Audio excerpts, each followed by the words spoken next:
Hi,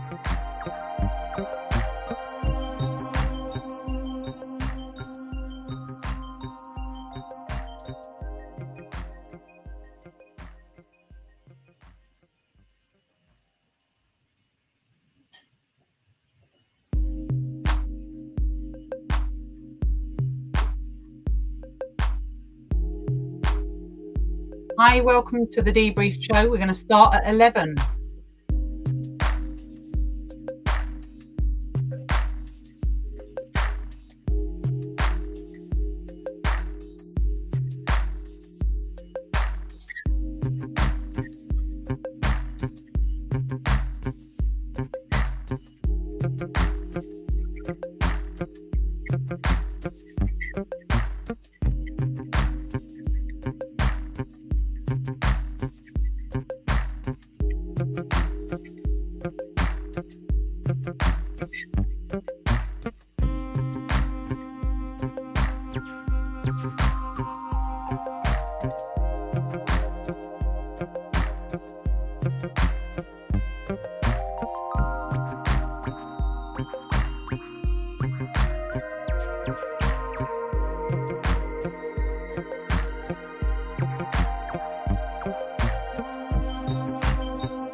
Hi, and welcome to the debrief show, your 30-minute weekly shortcut to clearer, more confident and impactful communications. And I'm joined this week by Will Grover again. Hello, Will. Good morning. Happy Friday, everyone, and happy birthday, Dee. Oh, thank you, Will. That's how you hold people's attention on long meetings, is you make it your birthday. Yes, indeed. Cheers. Here's to my birthday. Raise the water to you. Thank you. So today exactly is about making sure we ban boring. Now, virtual meetings and longer meetings are essential. Some people might say just don't have them at all, but let's assume you have to have some longer meetings and some virtual meetings. The plan is to show you how to make sure they just aren't boring. So let's hear from some people if they've joined us now live. Some people might be watching us on replay. Hi to those as well. But if anyone's, well, I can see some people are live in there, but if you'd like to, Will's going to ask you some questions so people can come and interact with us so they know they're there. I will. Yeah, so interaction is one of the things that we talk about actually in terms of engagement and making longer meetings less boring. So please play to that tune and let us know the answer to this question. So wherever you are, Facebook, LinkedIn or YouTube, watching us back, answer the question. How do your virtual or longer meetings currently go? Would you say A, you absolutely love them, B, they're okay, C, you absolutely hate them, or D, something other than those answers? So please type your answers on whatever platform you are, and if you're live, we'll get back to you straight away. If not, we'll get back to you later on. Brilliant. Thanks, Will. Yeah. How do you feel about longer meetings then, Will? Not necessarily ours, because clearly they're amazing, but like when you work with clients, what have you observed when you've seen other clients' longer meetings or their virtual meetings? What do you observe? I think a fair assessment would be I probably had all of those answers at some point or another. It sometimes depends on the subject matter, which would depend on the person attending, what's being covered. You know, maybe they love it because it's like, oh, I love this content, I love this person, and I love what it's telling me or what it's offering me. And sometimes it's really down the other end of the scale that you can visually see people glazing over. Yeah. Okay, so come and join us in the comment in the chat, whichever media you're on. Come and pop your comments in and let us know how you feel about longer meetings or virtual meetings. So let us know. Now, what I've seen in typical longer meetings is there's normally a couple of people who are racing ahead and they're like leading the charge. And then there's lots of people left along the path, you know, a bit desperate. So some people are going really quickly. But the question is, are they going in the right direction? Have they spent enough time looking at where they're meant to be going? Or are they just rushing ahead, potentially in the wrong direction? if you've left some people behind, that's value from those people that we aren't getting if they're left behind. And then there's just some other people who are distracted, wandering off, lost, bored, and they're just not motivated to be engaged in the content, right? So typically that's what we see in longer meetings. So feel free to drop in the comments whatever you experience in longer meetings or virtual meetings. But we're going to go through 3 things today. We're going to go from recognizing that there's lost value in these longer or virtual meetings into how to make sure that people feel included and their skill sets are included. Then we're going to talk about when people are sort of stuck and lost on those meetings and how to make sure that they are in flow and they're focused on the meetings. And then lastly, we're going to talk about ways of working, ways of working. Okay, so let's just work our way through those 3 things. So, you know, when we lose people along the way, we've got lost value. So it's not just about being nice. We're actually losing their value. And what we want to do is make sure we include people so that we can experience their value. And you can see that everybody brings value to the meeting. And I think some people miss this, don't they, Will? Like they think I don't know if they consciously think they're the only people that add value, but maybe they think, like we'll talk about quieter and not so quiet people in a minute, but maybe they think because other people aren't speaking, they don't have value. Have you experienced that? Yeah, they don't. They're not a subject expert, for example. So how can they add value? Well, sometimes we know that if you're a subject matter expert, you're so in the weeds that you can't see things from a different or fresh perspective. So until you've experienced that by bringing people in and go, oh yeah, I hadn't thought about it in that way, it can feel like, you know, I'm the only one here who's going to add any value. And particularly if you're the person presenting the content, right? So you've put a lot of thought and attention into this. You may head up a project, you might be in charge of something, a deliverable, and of your value then is intrinsic. And you might be thinking, I'm just letting people know what I'm doing rather than trying to seek value from them. So it's as much about our mindset as it is about thinking about the audience too in that respect.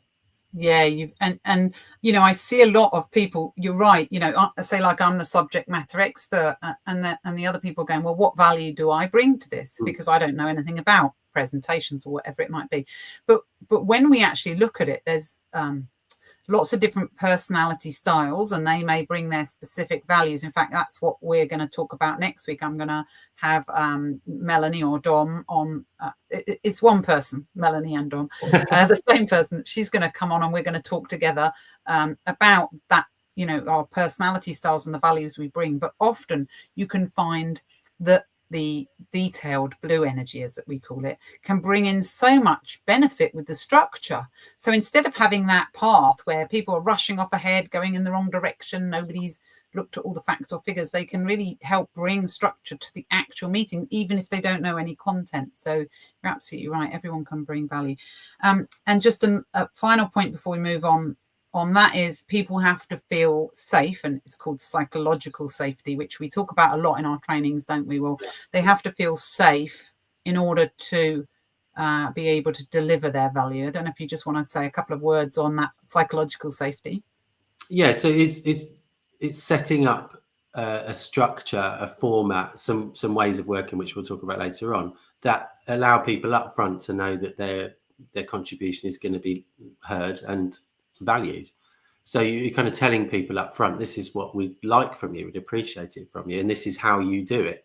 So you can signpost the exact way in which the people can contribute throughout the whole thing. And psychological safety is really about it being okay to interact, to be wrong, ask questions, share your opinion, but we have to be kind of explicit, really. It's a cultural piece, which is why it comes up a lot in the work that we do with companies, and starting that culture as early as possible, and then reminding people that that's what we're aspiring for all the time is really, really important in order to help people maybe overcome some nerves about contributing in the first place.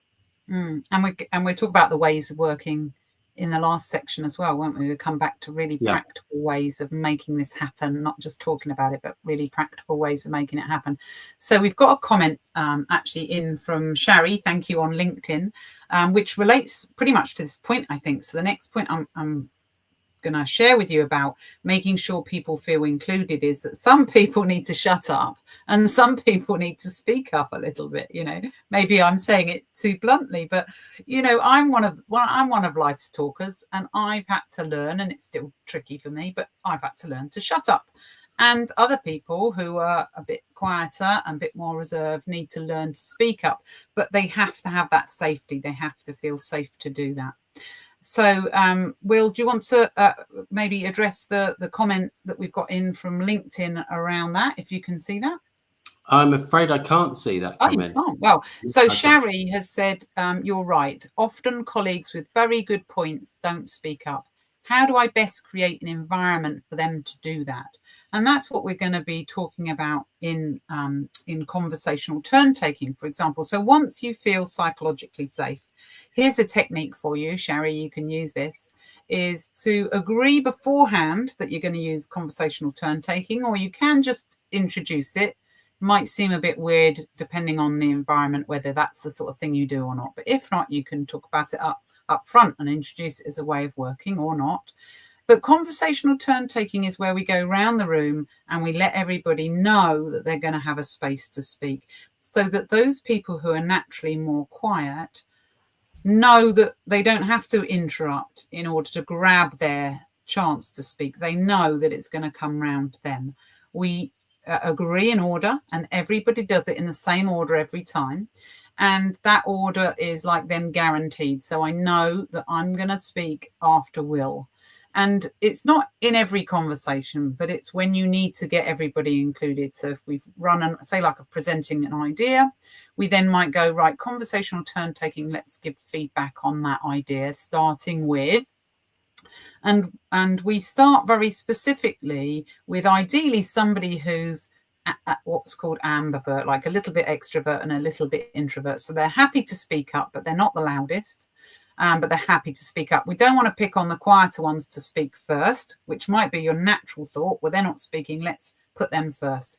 But they're going to want some time to process what's been said or the ideas, and they don't want to be the first one to speak. It's going to put them on edge. The idea is not to test them and make them feel uncomfortable. So that's the first mistake some people make, is making them speak first. But we want them to speak maybe 2 or 3 in, right? So we get some people are happy to speak, but not overspeak.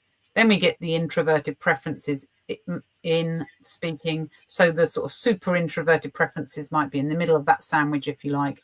Then we go to mildly extrovert, and we finish with the super extroverts right at the end. I mean, that's already challenging. In fact, I'm thinking back to a training wheel that we did once. And if the super extrovert is listening now, they will know who they are. And they weren't that comfortable with speaking last. Do you remember that? I do. And by the way, you know, the super extroverts at the end will usually have something to say, even if everything has been said, and that's fine. It can validate what somebody who's less extrovert has already said, which is nice confidence building for them. But equally, with the conversational turn taking, we've had it where somebody who is quieter will be given the opportunity to speak but have nothing to say, and that's absolutely fine as well. At least they've been given that opportunity to say nothing or just agree with everything that's been said already. Yeah. And you still want them to speak, so they still say nothing, you know, I've got nothing extra to add. So they do still speak. They don't say pass, because pass isn't a commitment to speaking, right? So they say, oh, I haven't got anything extra to add, or I broadly agree. One of the things that we talk about in ways of working, which is I do have lots of things I could say, but none of them are going to change the shape of this conversation. That's a good technique for the extroverts. For us to speak less is for us to say, I broadly agree. And then also to remember, just on that conversational turn taking, that's really important, is where the senior people go, either, you know, senior in structure, or maybe senior because they're seen as more influential because they've been there for longer. But if they're more sort of perceived to influence the answers, what we want to do is put them towards the end as well. So often the most senior person in the room will go last, because what will happen if you put the leader speaks first? What's going to happen, Will? We've seen it, haven't we? They will do exactly that, and they'll Yeah. cover off as much as they'd like to, and fill in as many gaps as they possibly can, which doesn't allow people to think or contribute. And we'll all agree with you, like some Because we must. Yeah. Some presidents of countries might just nod along and just agree with you, right? And, Yeah. and then you're not getting the value from the team. Thank you so we got a comment here from LinkedIn. Not heard of conversational turn taking. Thank you. Yeah, great. So that's a phrase that comes from the Google Project Aristotle. They did some research across lots of countries, lots of culture, and they found that the two things that really got people included was the psychological safety and the conversational turn taking. So this has got research behind it to really help it land. And previous to that was in the Lord of the Flies, where they had a conch, didn't they? They had a shell, and they would hand it around to each other, and that was their conversational turn taking. So it allowed people to contribute towards the vibe of the tribe. Speaking stick, do they call it as well? There's a speaking stick. Yeah, various different things. I mean, if you've got a stick, it's hard to hand it over virtually, but that's why this is much easier to adapt to. Now, you're talking about virtual. So virtual is harder to get inclusion. It is more tricky. So just a few quick things to run through. If you're just starting people to interact, you can have a poll. So then people don't have to think too much, but you get them clicking on what they prefer. So polls are kind of lighter way to get interaction. Then you can give people, like we did earlier, A, B, C, D, give them an option to just choose one. So again, a light version of interaction. You can then start getting people into interacting with virtual whiteboards where they can put up sticky post-its. Those are great, especially if they're anonymous and you're talking about something that is a little bit sensitive. Then people can put up anonymous post-its and actually you can get their real thoughts out, which is just really good to do that. And then you can do hands up, those who agree, thumbs up, virtual thumbs up, however you want to do it, and get people engaging with you. And then more inclusive and more open, you'd have people speaking or people going into breakout rooms where they can speak openly, and then you come back to the main room and discuss the findings. So sort of on a scale of how much inclusion can you have, and generally if you're in a massive meeting, you might choose some of those polls or breakout rooms. You can't have lots of people in a room together, it takes a lot of time, so you might want to break it down before summarizing. That would be our suggestion with that. So if you've got any extra thoughts or comments there, then please pop them into the comment box. And it looks like that idea has landed really well. Brilliant. Thank you. So let's move on to the next thing. Just so we get the original visual was like people being left behind reading a map, not really understanding where they were. And some people haven't even caught up yet and don't know. This is like an opportunity to pause and let everybody catch up. So when you do a poll, it's like, oh, whatever you were saying just a minute ago, we've now punctuated that. So now everybody catches up. And you might lose different people in the next section because based on what they're interested in or what their part of this meeting is. But it's just an opportunity, literally just to punctuate the conversation, and everybody settles down and breathes and comes together on the next bit. Brilliant. So that's kind of like unofficial signposting, which is one of the techniques to help with flow and focus. So the first technique is signposting. So like a poll is like unofficial signposting is what you're saying there, but you can actually also be official signposting. So you might say, right, we talked a lot about this SAS Simply Amazing structure in previous episodes. So you might say, right, now we've looked at why it's really important that we cover this topic. Let's move on to what are the 3 parts that make this work. Let's look at part 1, part 2, and part 3. Let's go to part 1 now. And so what you do is you signpost people around your meeting or your presentation. So this is what an agenda's for, right? You very clearly go back to the agenda and say we're on item 3 of the agenda. Have we closed off everything to do with item 2 of the agenda? And this is where you might get the thumbs up. Yes, we have. We're happy with that. Are we ready to move on to item 3? So for virtual meetings especially, and longer meetings, it's really important for that reason, Will, to give those people who left behind a chance to catch up, but also those people who drifted off and they've kind of lost where they are. Oh, right, item 3, they can catch up. Because we must all confess we have been lost in a meeting at some point, haven't we? I'm quite pleased when somebody said, oh, we're on page 2 or agenda item 3. Yeah. It's probably happened to all of us, hasn't it? So that's signposting, very important to do.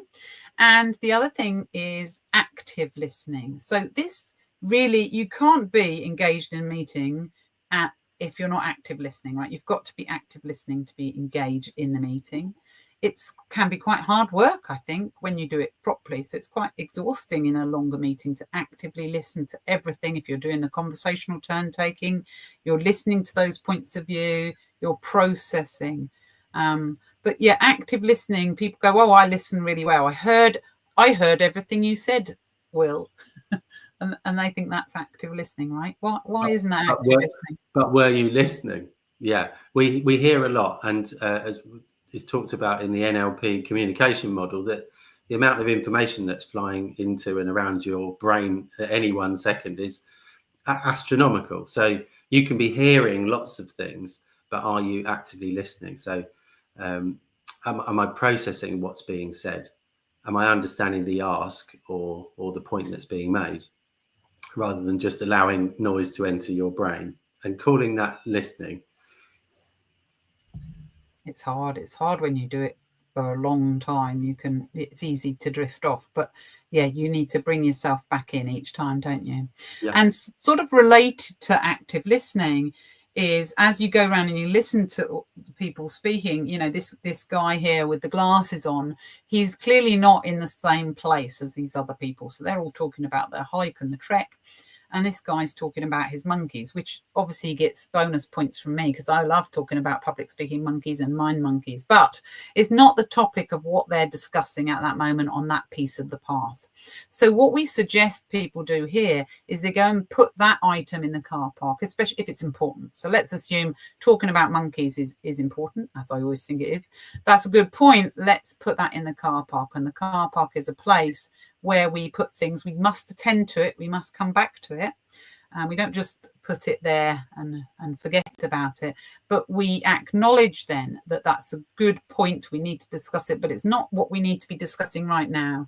Because if we discuss that point right now, we go off down another path, then we never find our way back to that path, and then we get distracted, and then we just haven't got the right maybe people in the room to discuss that, or we're not in the right mindset, or we haven't got enough time, always run out of time. So that's the car park. So that might be another phrase. It'd be interesting. Have you heard of that phrase car park, or do you use something similar? Drop a little note there in the comments. Let us know if you use something similar. And if you don't, then how do you fancy using the car park? Do drop a little note in and let us know. A top tip while you're putting your comments in there, whether you're in LinkedIn or Facebook or on YouTube, or whether you're watching this on catch up or live, we love to have you live. But equally, if you're just watching on catch up, then please also pop in your other ideas. Like if you don't use the car park, how else do you do that? Top tip, though, is to let people know you're going to do the car park at the beginning of the meeting. This is one of the ways of working we're going to quickly refer to later, but in your ways of working, one of the beginning things you do at the beginning of the meeting, and Will, you're going to maybe tell us why we need to do this at the beginning of the meeting, we would say, is it okay if we use a car park so that if we talk about monkeys when we shouldn't be, we can put that into the car park? So Will, tell us, why is it so important to do that at the beginning of the meeting? Well, if we don't, we could end up with lots of conversations that aren't relevant to the subject that we're talking about. So it allows people to think before they ask, rather than, oh, I've got Dee in a room for a minute and I must ask her the thing about her dog and where she walks the dog every day. It's not relevant to today's meeting. So I will think before I speak, because now there's a car park. It's an opportunity to mention it, but I don't have to get an answer right now. So we kind of back off a little bit as an audience member. But it does encourage interaction. So, you know, whether we talk about it now or whether we talk about it later, it's still inviting people to give their contributions, and saying it up front just really allows people to think, yeah, should I ask this now or should I ask it later? But also, if I do ask it now, I know it's going to get answered at some point. So again, it's a psychological safety piece. Yeah, so it's okay to ask anything, because if it's not relevant now, we can put it on the car park. That's no problem. Yeah. And some people have, I've done some webinars before where some of the senior people can have a habit of interrupting and putting people off of their path when they're presenting, which you can either deal with in the moment, but sometimes it might be more relevant to car park that. And if you said it at the beginning, you've got more chance of saying, Will, you know, the car park I talked about, how about we put that in there for now? And can you come back to me at the end of the meeting? And if I haven't covered it by then, I'd love to address it. Gives a bit more permission than suddenly going, Will, I've invented this thing called car park because you've just asked me a really awkward question and don't know how to answer it. It's not as rude as saying, well, I don't know why you've said that now. We can't answer that question. Yeah, get out of it. Car park it. And Sherry just said, yeah, we park items for later, but love the idea of the car park. Yeah, it is more lighthearted, and up front it means there's a function there for those questions that come from left field, let's put it. Yeah, brilliant. Okay, so let's talk about before we move on to the agreed ways of working, if you've got any other questions or thoughts from LinkedIn or Facebook or YouTube, please pop them into the comments. We love hearing from you, and thank you for those that are already doing your comments. And we'll keep going for now, but we'll loop back to anything while you're typing away. We'll loop back to it. So please keep talking to us. We love that. So we've worked together with many teams, actually, Will, where they didn't have many ways of working before we worked with them, or they had them, but nobody, you'd say, well, where are they? There's some in some drawer tucked away somewhere, not really used. And the thing is, when you don't have, good ways of working, you don't know how to disagree, you don't know how to challenge, you don't know how to have that psychological safety, especially with people who are more senior to you. And actually, I was thinking, a lot of people who are more senior don't think they're that senior and don't know why you won't just say what you think. They don't realize that with their level of seniority comes that feeling that we need to fall in line with what you're saying. We almost need extra permission to question you. If you want to hear our voices, that's a whole nother training course. But this is assuming you do want to hear everyone's voice because you recognize everyone's got value. So we want to go from a team that has not very many ways of working to a team that has agreed ways of working. And we've worked with teams. Let's see if I can just make this a bit bigger for people to see. We've worked with teams before where they've come up after we've done this training and shown people the individual value. They've come up with anything to up to 20 ways of working for this particular team. And they put their ways of working here, and then they really believed in them. So they're not just like written down for no reason at all. They really believe in each one of those ways of working. They know why it's important and they know why it's relevant.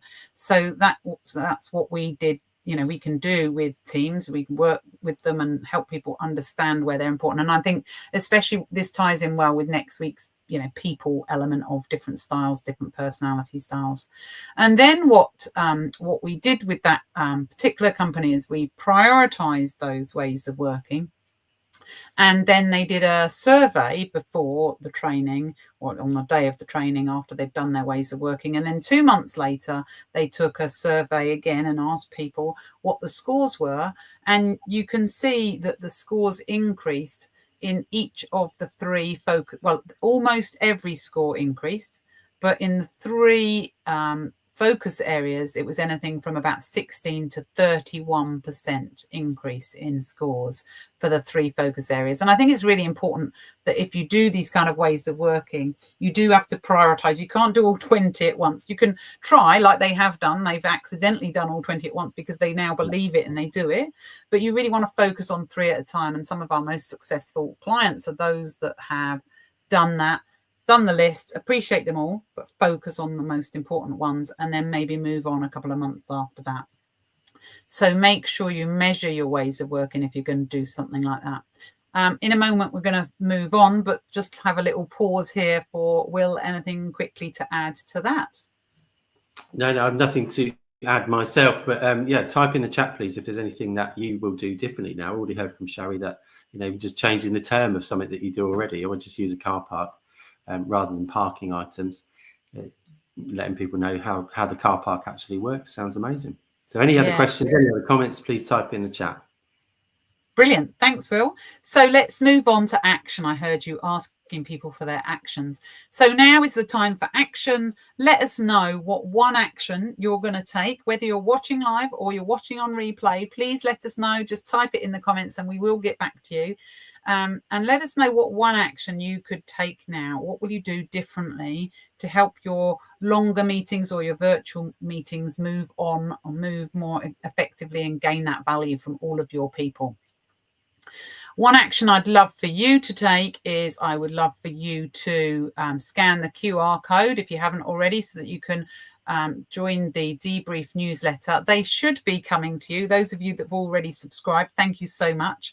It should actually pop in through LinkedIn. This is a LinkedIn thing, and it can come into your LinkedIn feed, but it also should be emailed to you. Although I know Danny was saying to me the other day, she's signed up and hers hasn't come through to email. So I don't know how that works, but if it hasn't come through, then keep an eye out on and keep a lookout for that. It comes into LinkedIn and we publish it every, I'm going to say Tuesday now. Yes, I think we publish it every Tuesday. So take a look out. And if you've enjoyed today, then I would love for you to share this with some of your colleagues, maybe your family, maybe your friends. Please do share this with other people.